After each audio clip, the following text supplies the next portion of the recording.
One of his new targets is an ancient sea lane between the island of Malta and Phoenicia's greatest colony, Carthage. In about 800 BC, the Phoenicians extended their reach across the Mediterranean and founded Carthage, which means new city in Phoenician. From its Phoenician roots, the colony grew to dominate the region, eventually surpassing the power of its founders.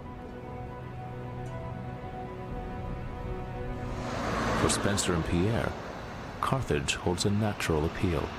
It was a major Phoenician settlement for hundreds of years. That's right. And so you have a gradual diffusion of genotypes out from Carthage. Go to the places that were identified in historical sources as being Phoenician settlements, places like Carthage.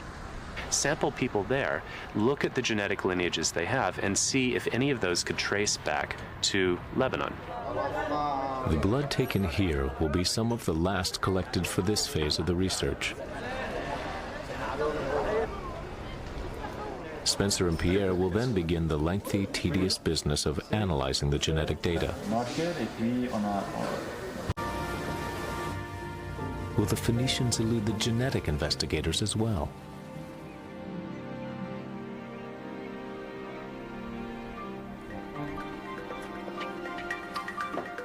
After analyzing countless blood samples, Spencer Wells and Pierre Zalua have identified a set of genetic markers, the genes that define a Phoenician as a Phoenician.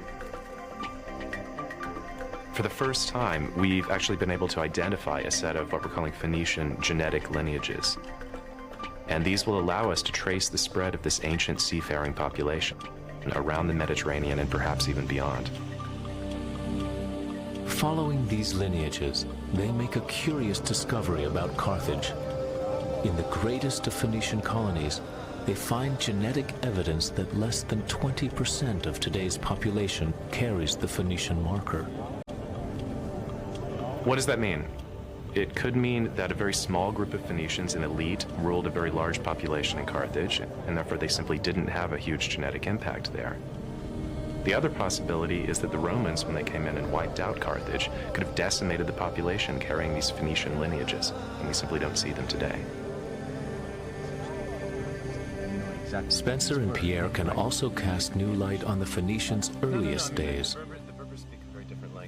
They put to rest the controversial theory about the Phoenicians and the Sea Peoples. The marauding Sea Peoples may have jump-started Phoenician culture, propelling their great leap forward. But the scientists have found no genetic evidence that the Sea Peoples mixed with the Phoenicians.